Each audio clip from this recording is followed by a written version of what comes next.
mereka memang berhak untuk mengubah undang-undang atau merevisi undang-undang sesuai dengan kebutuhan dan perkembangan, ya. Undang-undang itu kan tidak harus seperti dalam tanda kutip lah kitab suci yang nggak bisa diubah gitu kan. Karena ya mau tidak mau kita harus mengakui bahwa organisasi TNI ya adalah organisasi yang sangat solid ya dari bawah sampai atas. Kita sudah mencoba ke sipil. Ya, setelah reformasi kita coba ke sipil kan? Kita coba ke sipil, ya ternyata ya kita bisa melihat sekarang ya hasilnya ya bahwa mereka itu tidak terlatih seperti TNI. Kenapa hanya mempermasalahkan lima lembaga ini gitu? Nah mereka itu nggak akan ngerti ya, karena mereka itu memang disuruh bersuara sesuai dengan yang diinginkan oleh yang bayar. Sudahlah kita mesti ngomong lah, karena Pak Prabowo kan udah ngomong, gitu kan? Ya termasuk wartawan kan Pak Prabowo udah ingatkan.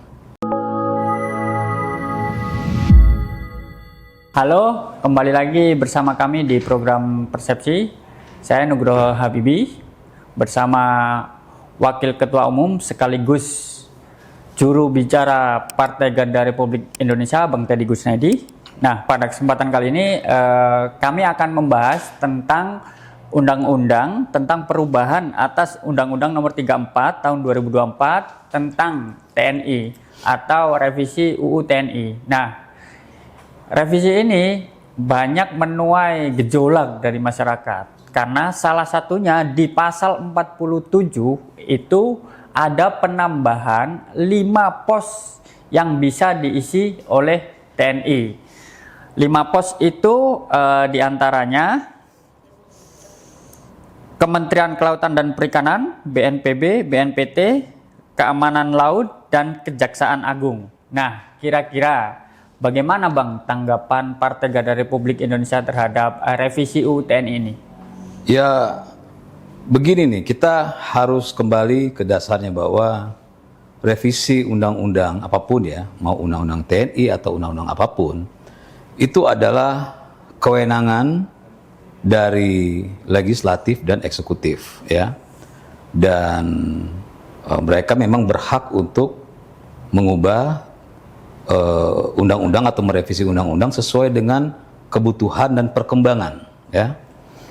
Undang-undang itu kan tidak harus seperti dalam tanda kutip lah kitab suci yang nggak bisa diubah gitu kan. Uang konstitusi kita aja masih bisa direvisi dan sudah dalam sejarah kita sudah 4 kali merevisi konstitusi kita ya. Artinya undang-undang ini pun tidak ada masalah direvisi dan ini mungkin kita bisa hitung sudah selama Indonesia ini ada sudah puluhan kali ya undang-undang direvisi gitu ya. Jadi bukan sesuatu masalah ya. Apalagi ada penambahan pos-pos itu ya, seperti yang Mas Habibie sampaikan, pos-pos itu pun masih erat berkaitan dengan TNI ya. Jadi sebenarnya tidak ada sesuatu yang perlu dipermasalahkan, diperdebatkan, baik dari kewenangannya maupun dari lembaga yang ditambah itu, karena lembaga yang ditambah itu pun memang masih ada korelasi dengan TNI. Jadi tidak ada masalah sebenarnya. Apa yang mau kita permasalahkan gitu?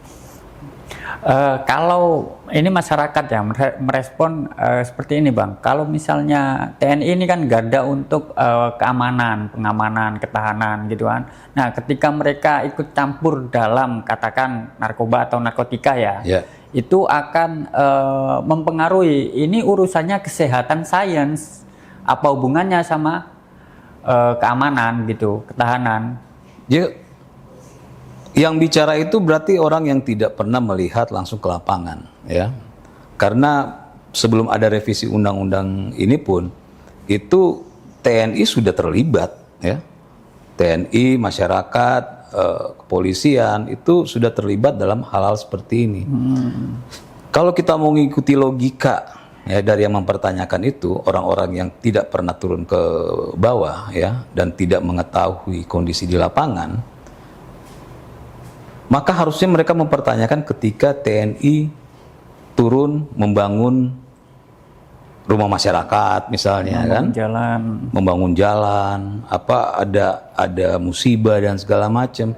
Kalau mau pakai kacamata mereka, ya seharusnya mereka dari apa yang dilakukan TNI saat itu mereka permasalahkan juga karena tidak ya kalau kacamata kuda ya, ya itu tidak masuk kaitan di dalam ranahnya TNI gitu kan. Jadi ketika saya mendengar juga baca berita dan segala macam, saya malah mempertanyakan apa motif ya dan maksud mereka ya, beberapa pihak ya, bukan masyarakat Indonesia ya, karena ya tidak bisa juga ada sebuah kelompok yang mengatasnamakan rakyat Indonesia, yang nggak bisa juga ya. Jadi mereka ini ketika bicara sebenarnya mereka mengerti nggak sih gitu. Mereka mengerti nggak sih apa yang setelah dilakukan oleh TNI selama ini gitu kan? Mereka mengerti nggak? Dan saya yakin mereka itu sama sekali nggak mengerti, Jadi kalau ditanya kenapa, harus kita tanya balik, ya. Kok kenapa mereka bisa berpikiran seperti itu? Ya berarti kan mereka memang para pihak atau orang-orang yang tidak pernah mengetahui langkah-langkah TNI selama ini ya. Dari Orde Baru sampai hari ini pun ya begitulah TNI gitu. Nah, dengan perkembangan politik, sosial dan segala macam ya.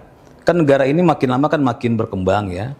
Sosial masyarakat juga makin berkembang, kebutuhannya juga makin berkembang. Maka ketika pemerintah dan DPR tentu melihat secara helikopter view ya, bahwa memang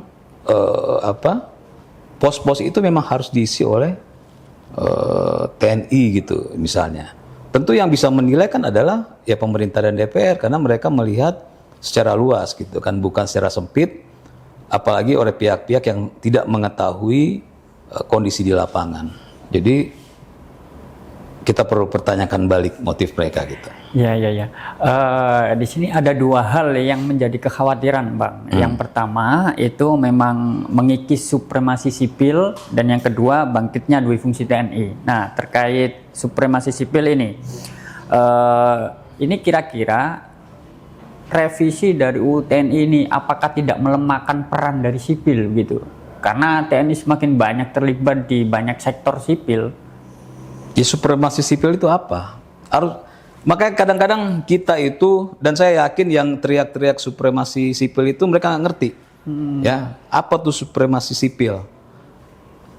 Karena kita nggak perlu beretorika terlalu jauh, kita hanya melihat ya pada posisi di mana dibutuhkan peran TNI, atau yang paling lebih dalam adalah dibutuhkan orang-orang terlatih ya. Karena ya mau tidak mau kita harus mengakui bahwa organisasi TNI ya adalah organisasi yang sangat solid ya, dari bawah sampai atas.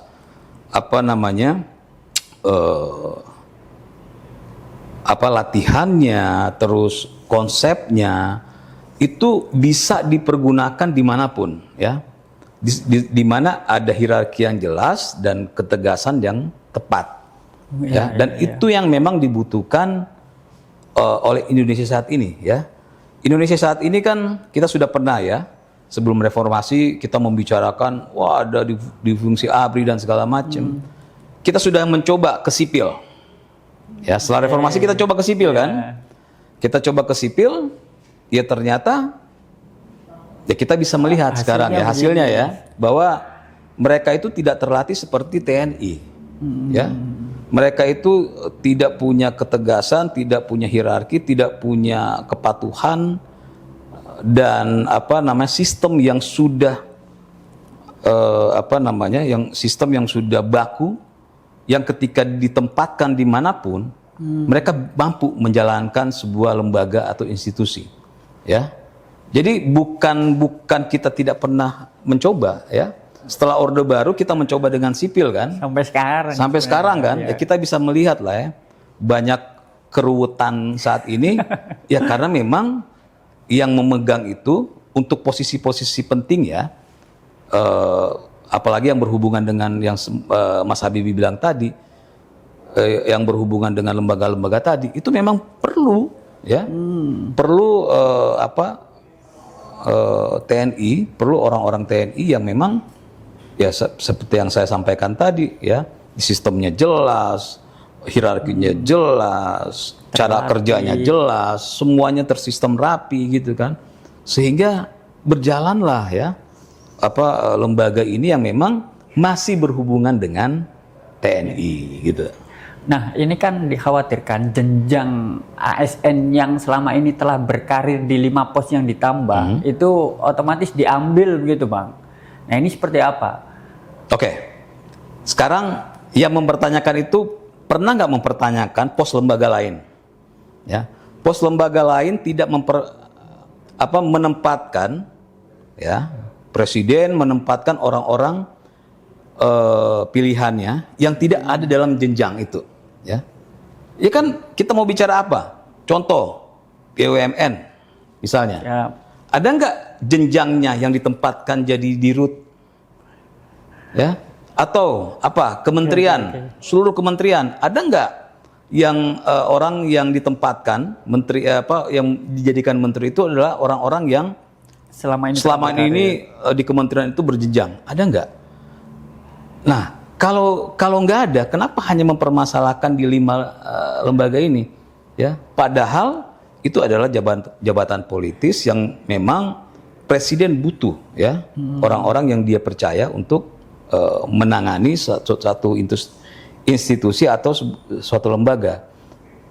Kecuali semua lembaga, termasuk kementerian, BUMN, itu yang mengisi pos-pos baik dirut, komisaris dan segala macam itu adalah orang-orang yang memang berkarir dari bawah, ya.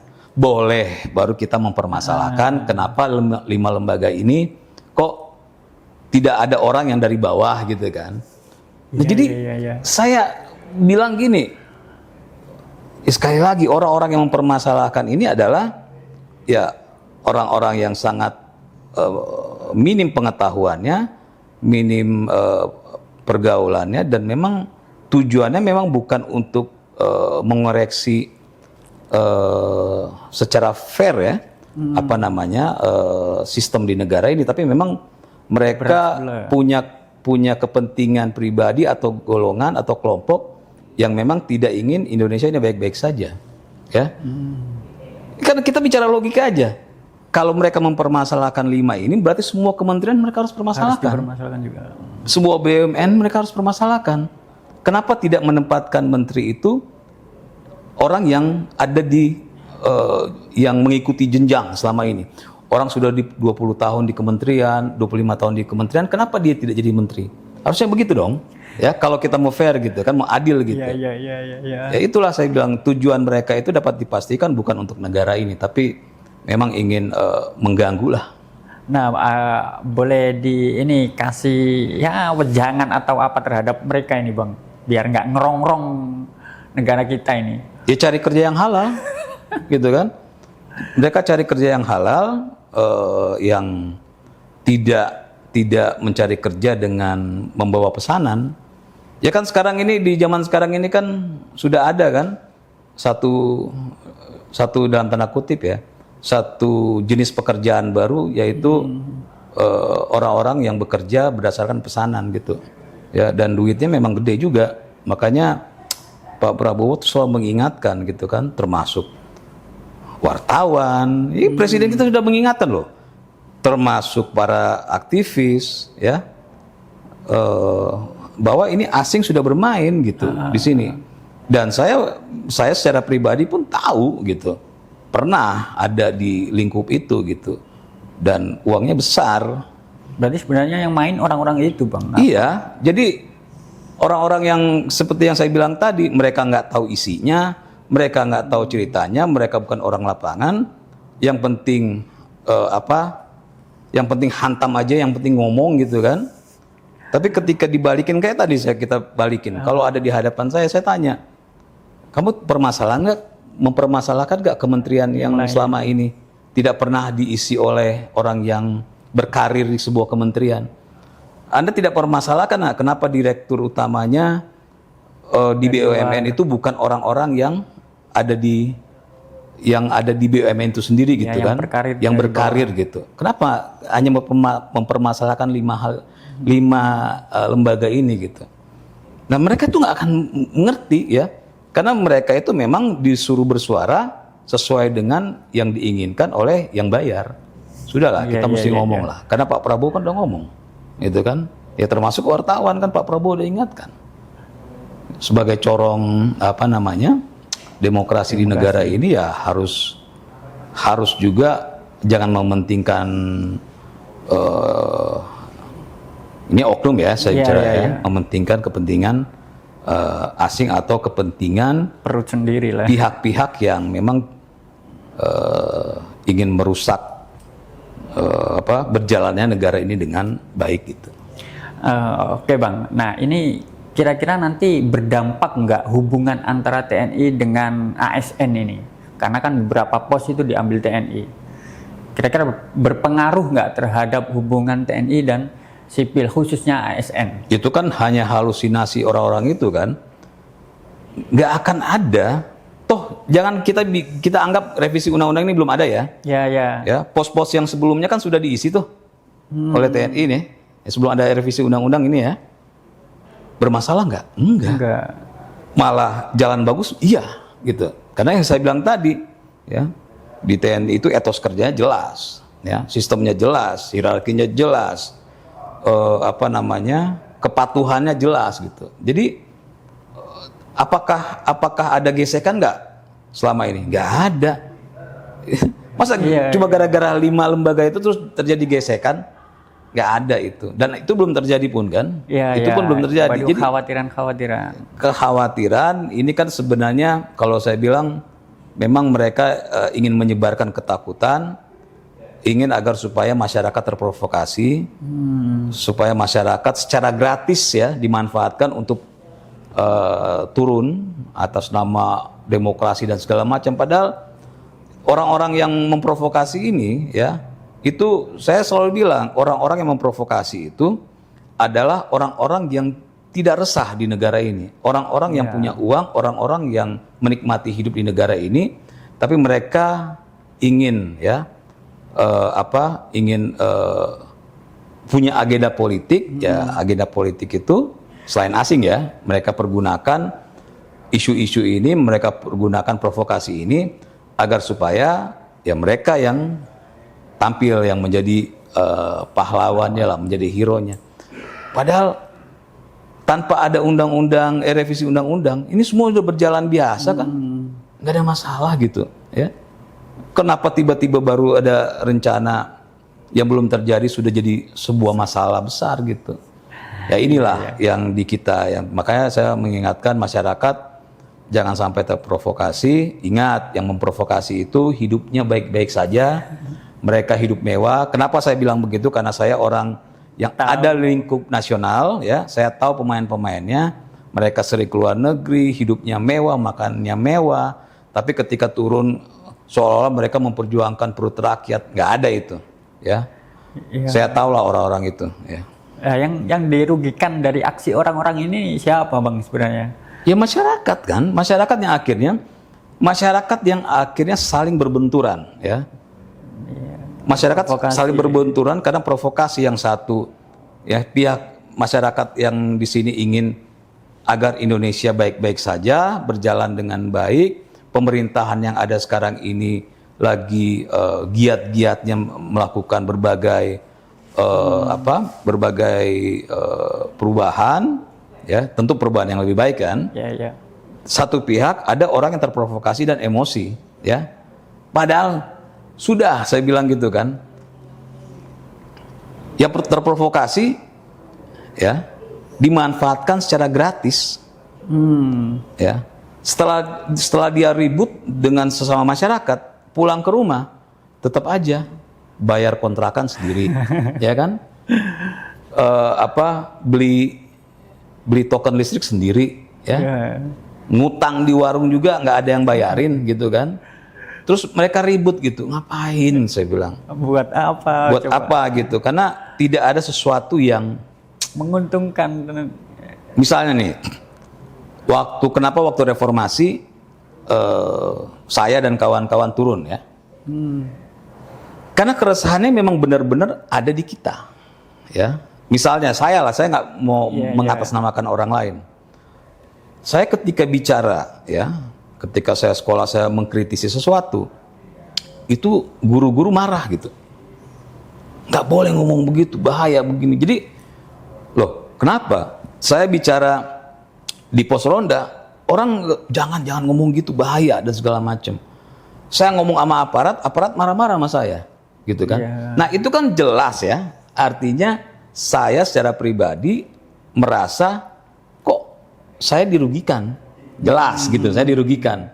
Nah, sekarang orang yang, ya saya mau ngomong hal yang sangat mendasar ya di masyarakat, ya. Orang yang bayar kontrakannya sendiri dan segala macam, orang yang ngutang di warung dan orang yang kerja bulanannya misalnya tidak cukup, ya. Apa urusannya kalau sampai satu lembaga nih, ini kita bicara benar-benar logika nih, diisi oleh TNI. Kalau tidak diisi oleh TNI, apakah gajinya jadi 10 juta? Enggak kan?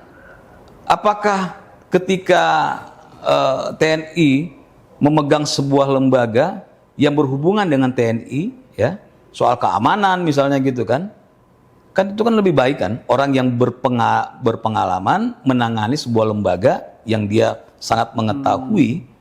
Lalu apakah ketika dia datang terus yang kerja di pabrik misalnya berubah, dipecat? Nggak ada hubungannya. Nah, cuma makanya saya bilang, apa urusannya ya? Ini sebuah lembaga, ya, mengenai keamanan diisi oleh TNI. Terus apa urusannya dengan dia kerja di pabrik? Apakah karena diisi oleh TNI terus akhirnya dia dipecat di pabrik? Kan nggak ada urusannya. Ya, ini kita harus sampaikan benar-benar ke masyarakat, berpikirnya pakai logika sehat, pakai akal sehat.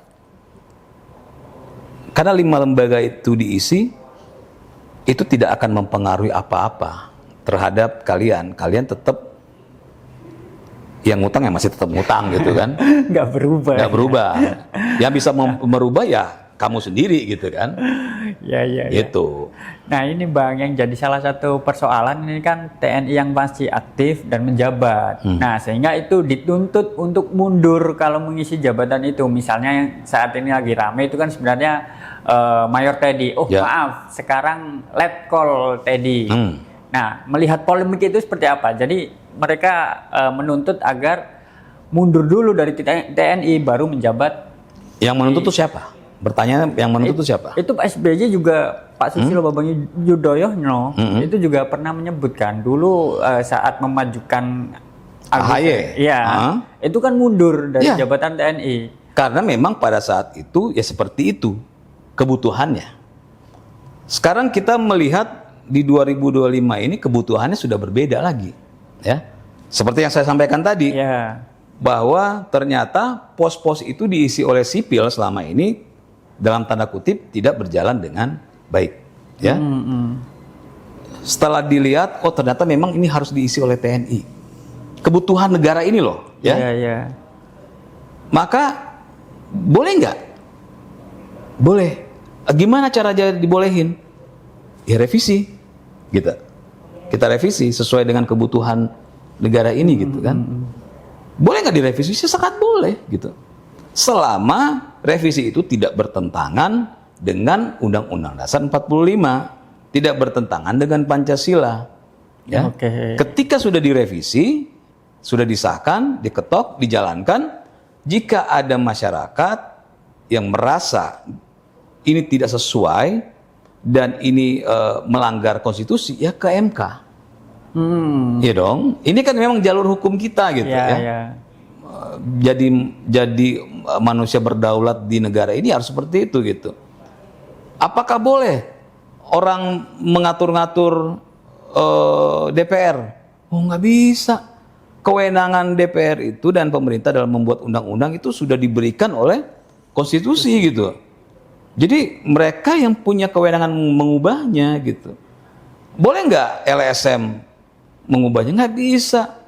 Terus apakah LSM itu punya apa yang disampaikan LSM itu sudah pasti benar? Nggak benar juga gitu kan? Ya. LSM itu kita bertiga gitu ya, bikin LSM jadi. Iya, kemarin sempat rame grebek itu yang pembahasan koalisi sipil itu grebek pembahasan. Ya mereka ngerti apa? Mereka nggak ngerti apa-apa, ya. Mereka butuh panggung aja kok itu orang-orang itu, ya kan? Kenapa saya bilang begitu? Karena kalau mereka mengerti bernegara di negara ini, wong LSM itu kan bisa ada di Indonesia ini karena undang-undang.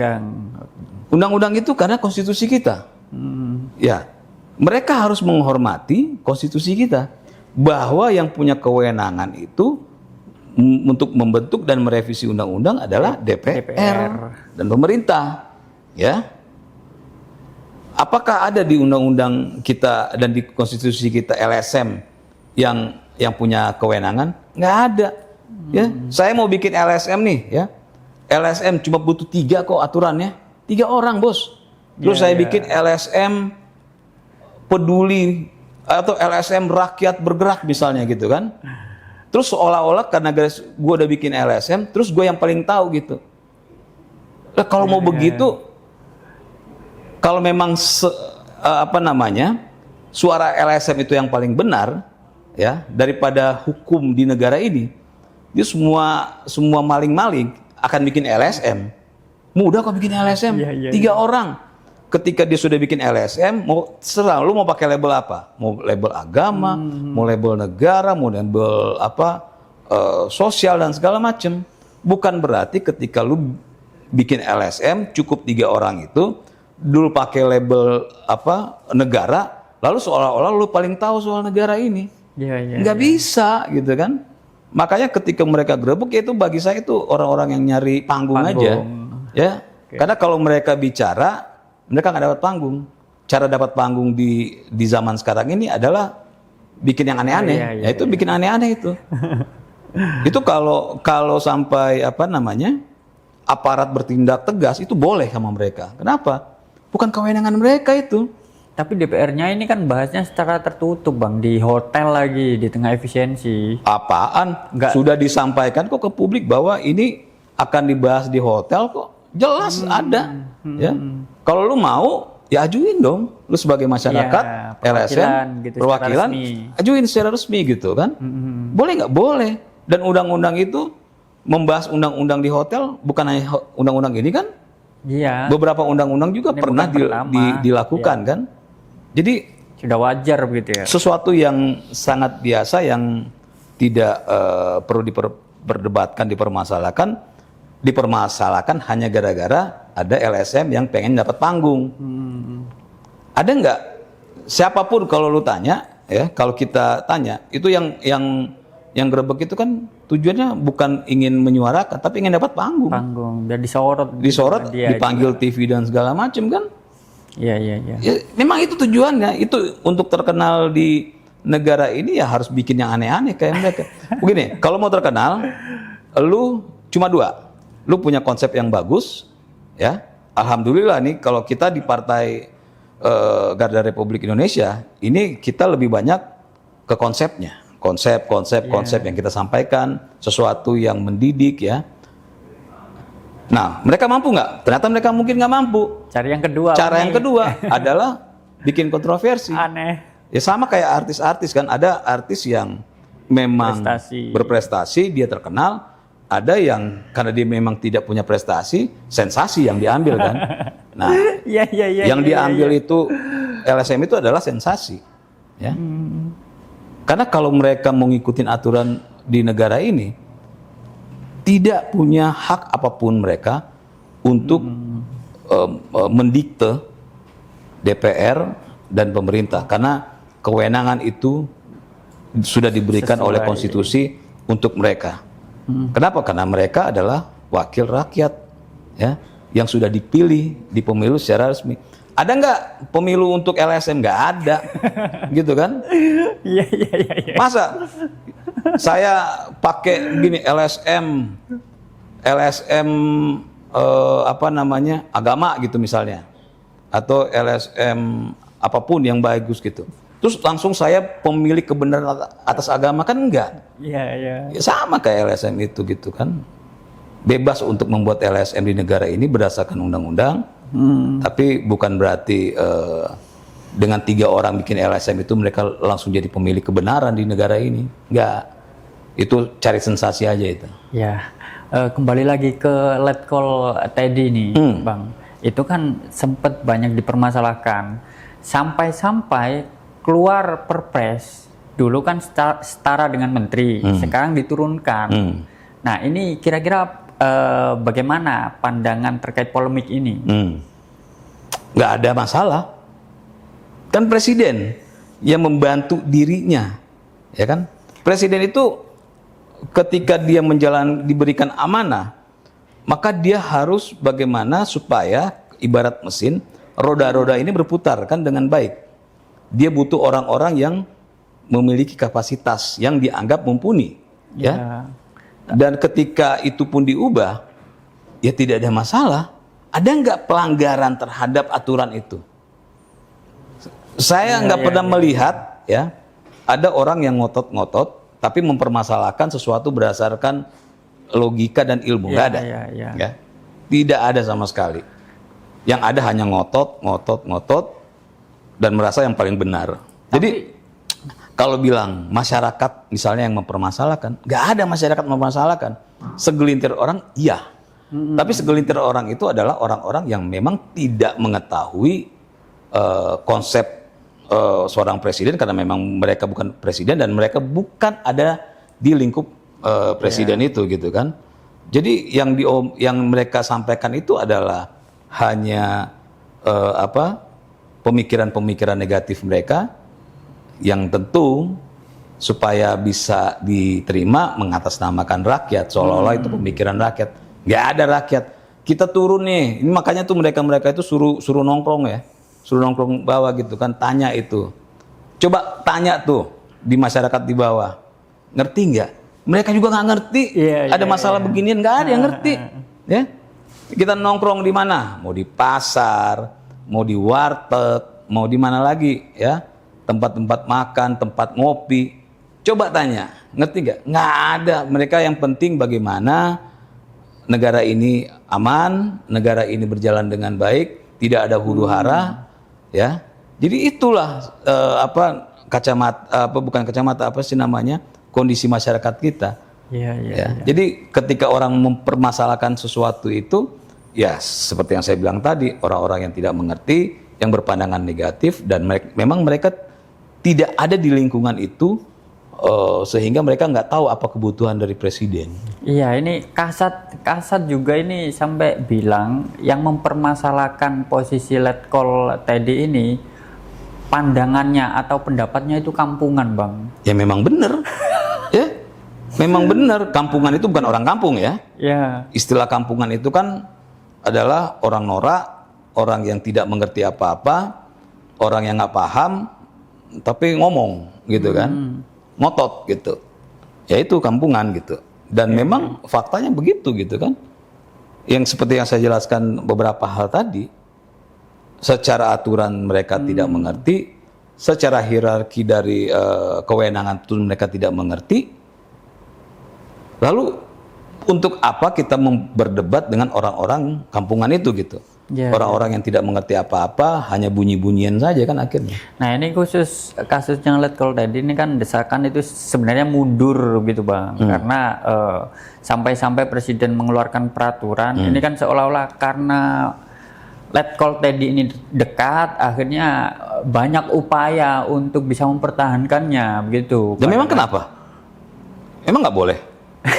Nih saya nih ya, saya melihat kapasitas, misalnya saya presiden, Saya melihat kapasitas Mas Habibie bagus gitu kan, dan saya butuhkan pemikiran, pandangan dan cara kerja Mas Habibie yang sudah saya kenal bertahun-tahun itu oke.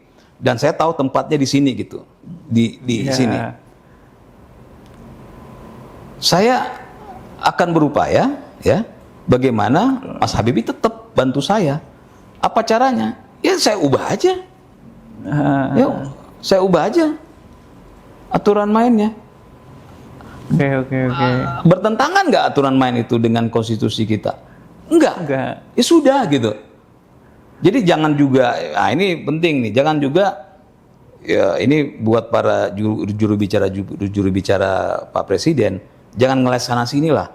Ya. Bahwa ya udah, kalau Pak Teddy siapa namanya? Letkol Teddy Wijaya atau siapa itu ya? Saya lupa lagi. Cuma taunya ya, Mayor Teddy aja gitu ya. Teddy, kan? Nah sekarang udah Letkol kan? Letkol. Ya kalau memang Letkol Teddy dibutuhkan Teddy, dan ya. dicari solusinya agar supaya Letkol Teddy bisa tetap bantu Presiden, ya harus mengubah aturan. Selama aturan itu tidak bertentangan dengan Undang-Undang Dasar 45, kenapa enggak? Jadi ketika ditanya sama wartawan atau sama, ya memang gitu. Apa masalahnya? Ya. Jadi jangan ngeles sana, ngeles ini, ngapain gitu. Malah panjang. Ya sampaikan aja bahwa iya, gitu kan. Sempat waktu itu zamannya Mas Gibran. Waktu mau jadi wapres kan, kita Partai Garda Republik Indonesia itu salah satu yang melakukan uji materi ke MK gitu kan. Waktu itu wartawan tanya saya, kenapa uji materinya 35 tahun? Ya, kenapa 35 tahun? Saya jawab karena Gibran umurnya 35 tahun. Oh, jadi memang buat Mas Gibran? Iya, saya bilang. Salah nggak? Nggak salah gitu. Iya, nggak bertentangan juga. Nggak bertentangan. Saya pengen Mas Gibran. Kan? Kita partainya pengen Mas Gibran. Ya. Jadi kalau Mas Gibran umur 37, mungkin gugatannya 37, saya bilang. Dan itu nggak menarik bagi wartawan. Akhirnya nggak diangkat, bos. Karena wartawan pengen saya bicara ngeles sana sini gitu, ya. Ngeles sana sini supaya itu bisa menjadi bahan untuk dikembangkan lagi kan. Kalau saya nggak perlu, kita nggak perlu. Kita memang tujuannya mengajukan itu supaya Mas Gibran bisa jadi wakil presiden, maju jadi calon wakil presiden. Ya kita ajuin itu. Kalau dia umur 38, kita bikin 38. Gitu. Nah, ini makanya pesan saya untuk juru bicara nggak perlu ngeles, ya. Nggak perlu ngeles bahwa toh presiden memang pengen ini, ya. Letkol Teddy yang bantu dia. Kan hak prerogatif presiden. Karena dia tahu ini orang bisa bantu dia, ya, yang nggak ada masalah, gitu, ya. Masa gara-gara aturan yang tidak bertentangan dengan Undang-Undang Dasar 45 lalu akhirnya presiden mengorbankan sesuatu yang dia butuhkan gitu untuk menjalankan roda pemerintahan ini. Jadi itulah pesan saya kepada para jubir, nggak perlu ngeles, sampaikan apa adanya. Oh, tidak melanggar apapun kan? Oke. Bang, mungkin terakhir nih pesan terhadap pemerintah tadi kan kayak gitu. Mungkin penekanan aja ya, pesan menyikapi berbagai polemik ini bagi DPR dan pemerintah. Ini pesannya seperti apa? Ya pesannya abaikan saja, ya. Kenapa enggak? Ini bukan asal jawab ya. Karena ketika semakin banyak pemerintah menjawab sesuatu yang sebenarnya tidak perlu, maka semakin banyak amunisi yang akan ditembakkan, semakin banyak bahan bagi para pembenci di negara ini yang akan memanfaatkan setiap statement dari pemerintah, ya.